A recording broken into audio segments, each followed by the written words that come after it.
There are billions of users on the internet, including children, because education has gone online, and this is the best time for all those hackers to use the information they have been waiting for. We just saw how child pornography has actually taken grasp over the internet, and how we are being adults somehow we are not acknowledging that fact, and we are not discussing with the people, with the students. We are not discussing it with our own children. Somewhere, as parents, teachers and guardians, we have not been taking that initiative and discussing it with the children. It is time we acknowledge that these things exist and we talk openly about it. Right now, I'm addressing all those who are elder brothers, sisters, uncles, aunts, parents, guardians, teachers, schools, to ensure that somewhere you are bridging that gap with your younger ones, and you are telling them very sensibly what is happening on the internet. Everything is available on internet. There are lots and lots of explicit material which is available online. It is very easily accessible. Along with accessibility, children are vulnerable to be entrapped by sexual predators who have psychosexual distortions, who have pedophiliac desires. What is pedophilia? Do we even know it? If we know it, we probably don't want to discuss about it. Pedophilia is when an adult has interest, has sexual desires for a prepubescent child. It is very much present in our society, in societies around the world. Now these predators, now these sexual offenders have actually taken a good grab on the internet, because they know that now the children are having an access to internet, and it is a forced access. The children are taking online classes, they are using the internet, and they are fooling us with fake URLs, and they're trying to sabotage the very platform. And we know incidents where popular teaching apps were actually sabotaged by some hackers. Now, what you as parents have to keep in mind, as parents, as teachers, you need to understand that these offenders, these people, they have their psychosexual behavior is actually very, very distorted, and you cannot make out a person who has pedophilia to, and he or she is not going to show symptoms. Okay, you need to use your own common sense, and you need to be aware. Now, since our children are online, now all those who are senior students, they have an onus to ensure that they're talking about it to the younger lot. There is a way in which this sexual predator actually grooms and fishes out for the most vulnerable child.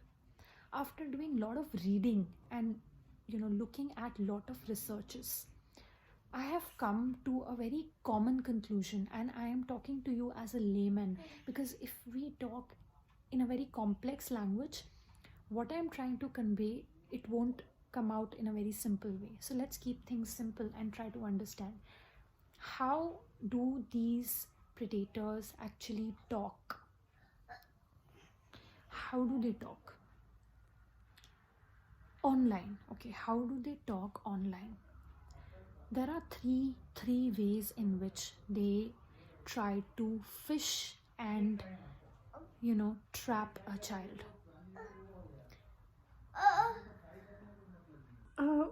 that is access, approach, and entrapment.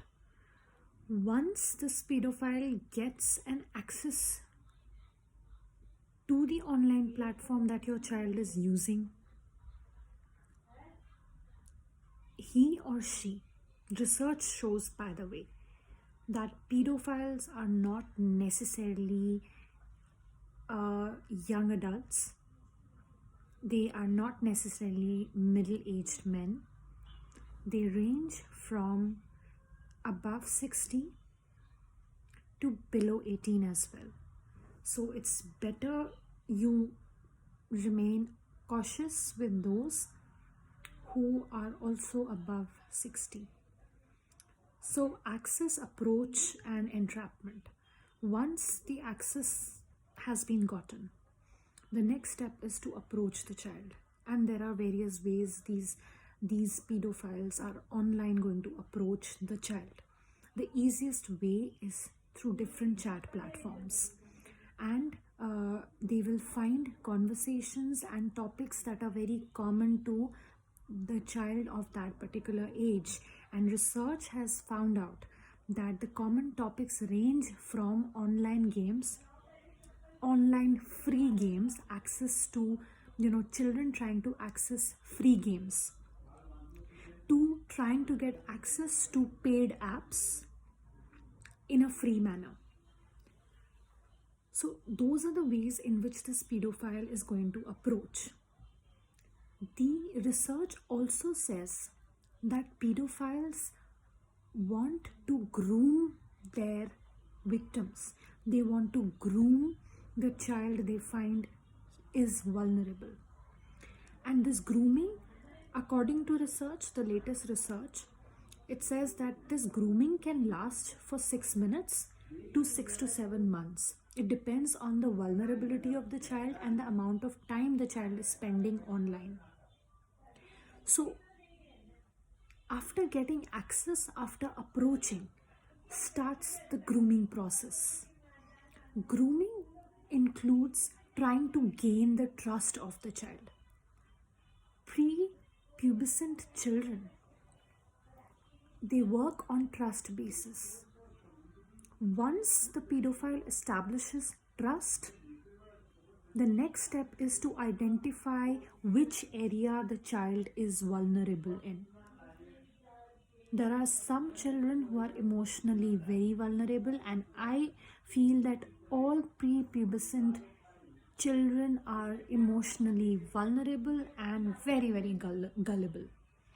And since they are online now almost half of the day, sometimes their emotional faculties are all drained out, not having access to physical access to friends and teachers and counselors, and sometimes parents being working. Sometimes it's just a loophole.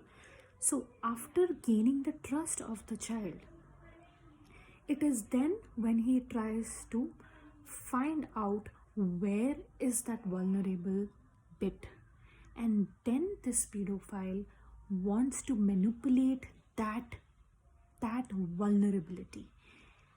Entrapment is when the pedophile wants that the child should now be ready to meet him offline.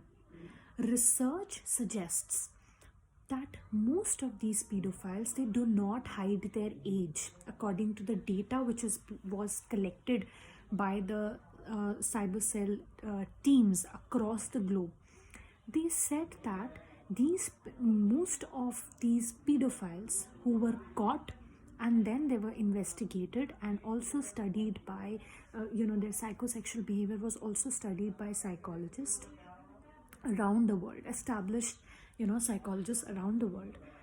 They said these pedophiles did not lie about their age. Maximum of them did not lie about their age, and they made the child know that he or she was conversing with an adult. So the child becomes even more comfortable and feels a little more safe. Remember, we are talking of prepubescent kids. where there's a lot of emotional fluctuations going on, and they're very gullible at this stage.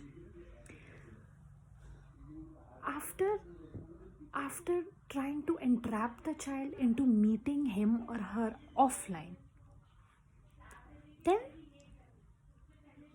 this pedophile wants to gain sexual gratification. So once the child has been caught in the trap and is ready to meet offline, is ready to lie to the parent, and has gained more trust in this stranger rather than your own parent, the purpose is solved and the child is under threat. Children are so naive, they're so innocent that they do not understand what is happening with them, why it is happening, whether it is right, whether it is wrong. They do not, till a sensible age, they do not understand the difference between good and bad touch. It takes a lot of efforts for parents and guardians and teachers and schools to actually familiarize them with this, because this is an unknown domain for them. It is threatening. Now when everything has gone online, it is very important, and we should take it up as a very important subject, that children and parents and all the guardians, teachers included, talk to the kids, talk to the children who are in a right state of mind about how they have to conduct themselves when they are online. The pop-ups, whenever you open a site, and any site, there are certain pop-ups, very, very unwanted pop-ups.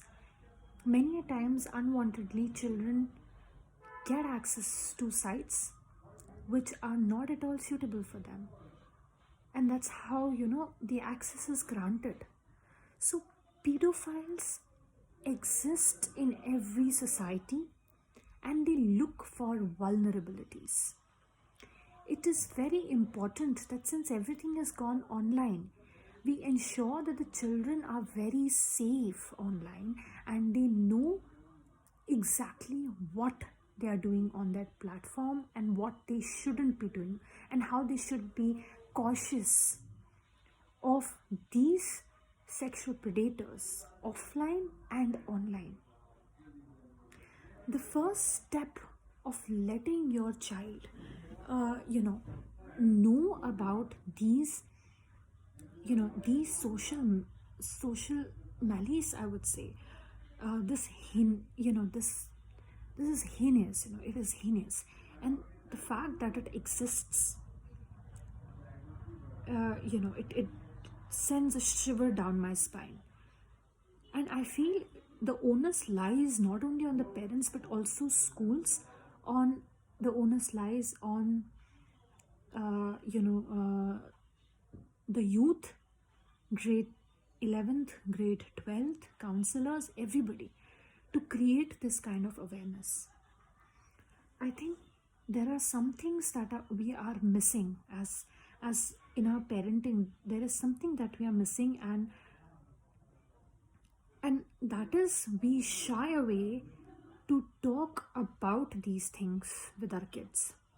Somewhere we shy away from discussing sexual health with the teenagers. We shy away from discussing child abuse with our growing children. We shy away from discussing good and bad touch. Somewhere we depend too much on the schools to do it. It is time we take the onus. Each one of us takes the onus. I tell you this, internet is vast, and there's so much of information on the internet. It can corrupt a child's mind too.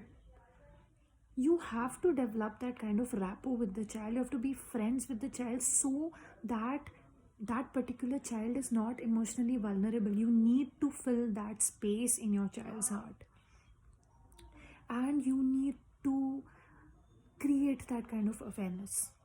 One very simple, advice that I would give is, when you are discussing body parts with your child, please tell them the correct names of each and every body part, also their private parts. It is very essential they acknowledge each and every part that exists in their body. Do not give fancy names. Your child needs to know his or her body correctly.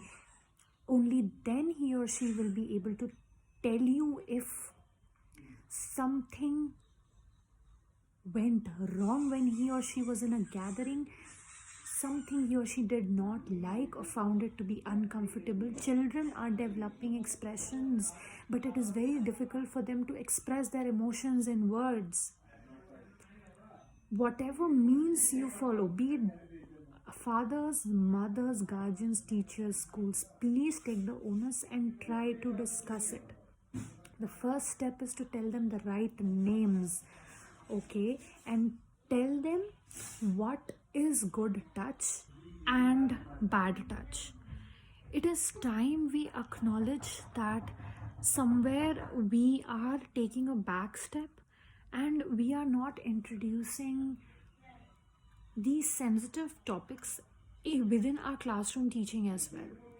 So parents and guardians to discuss it with their kids, chart out a plan and see how you're going to put it out to them. I know as parents it is heart-wrenching because you don't want to expose your children to these harsh realities. But trust me, it's time you do. You break the shackles and you talk about it. Be your child's biggest friends. Forget about marks, grades. These are superficial things.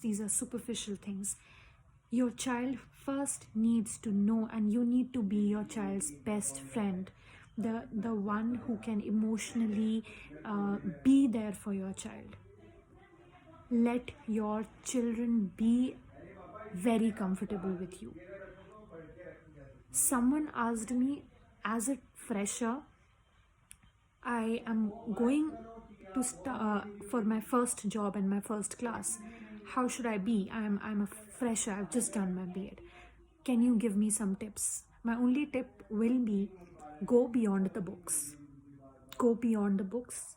Prepare them to face the challenges. Every piece of work you teach them, connect it with real life situations. Give them contemporary examples. Break the shackles. Go beyond it. Go beyond it. Develop a rapport with the children. That rapport should be so well sketched. You should be so bonded with your child that he or she tells you the problems. Seek comfort, not run away. Do not be authoritative and try to pin down the child by showing your authority. This is not right. Try to be friends with them. Try to be like their parents, okay? And that's what I would tell you. Try to make a difference as a teacher. Try to make a change happen, and that change can only happen when you want it to happen. Have a larger purpose. Set different goals, not just the grade, the number, the average that you want for your class to get. Go beyond it. The world is much more than that, and stop judging children on what they get on those papers. If a child hasn't answered those 10 questions you have given in the exams, doesn't mean the child is worthless. It's not like that. What if the 11th question that would have been there, the child was the failure of the class was able to answer and not the topper? 10 questions, set of 10, 20 questions can't define the future of a child, and you can't label the child. There are things that we need to talk about, and it is time we own up to it. I request all of you who have had the patience to listen to share it with friends, teachers, students, youngsters. so that we can create a difference. Bye-bye. I think this Christmas, this is the message that we should spread, and this is what, this awareness, this change is what we should gift to each other and to our children. Do comment and do express yourselves, and I hope I can make a difference. So support me.